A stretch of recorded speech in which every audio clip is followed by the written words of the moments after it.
this is one of the few businesses where you could actually suck royally and still make okay money if you have enough volume. And I paint this picture for people. Right.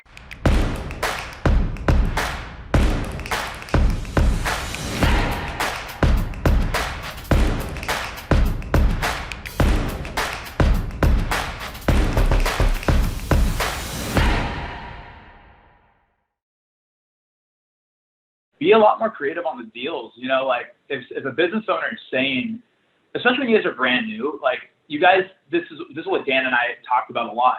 People think money is the only currency.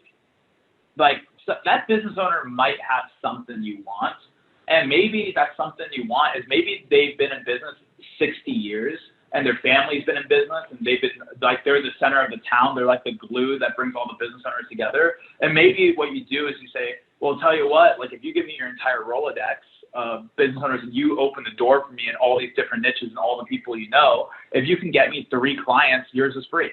Right. Trading and bartering is always. What are you good at, business owner? Maybe you're really good at, you have a really strong network and I want to leverage that.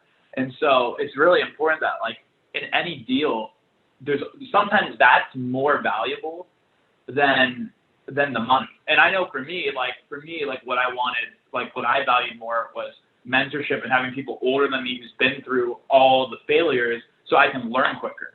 So to me, I'm willing to, by the way, like I was willing to take way less money to like in the short run to basically skill up way faster because I felt that why would I want to learn sales the hard way? Why don't I just go sit behind Dan who did 12 years at Toyota and learn from him way quicker, right? And we created a deal that worked. And that to me, that was my currency, was skilling up faster. And here's so every current, like you got to find your currency. Yeah. And here's the funny thing about this business, and I try to hammer this home on prospects coming into the group, and I try to say this to people, look, this is one of the few businesses where you could actually suck royally and still make okay money if you have enough volume. And I paint this picture for people. Right. And I tell this to people all the time. If you're going to come in here and you're going to build 3, 4, 5, 6 sites, save your fucking money. Go open a lemonade stand. You'll make more money and have more fun. However, if you build it, here's the vision. Let's say you build 100 sites.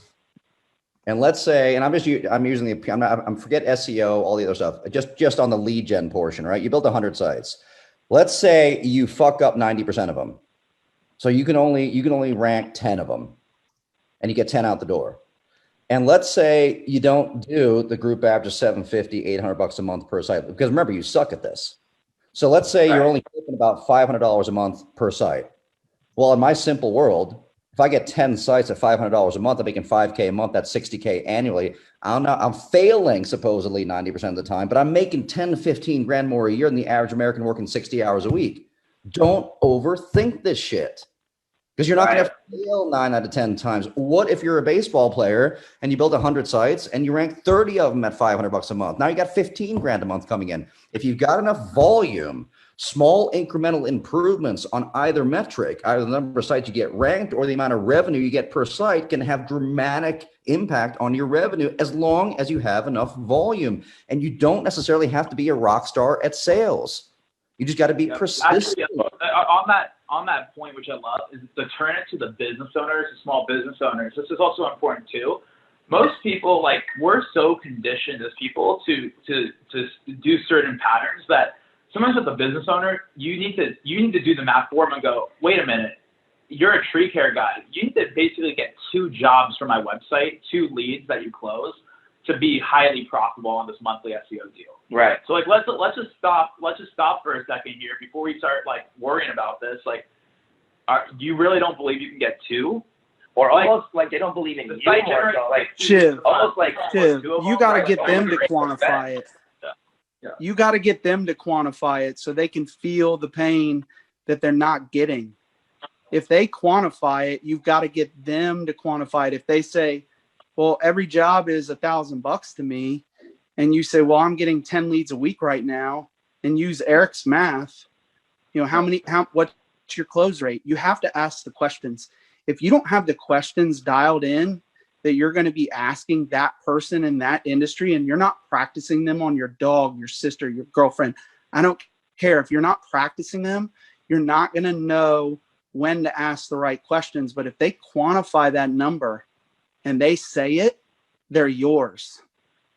Exactly. Seriously, Exactly. they quantify it, they're yours, because you can dial it right back into a monthly amount for them.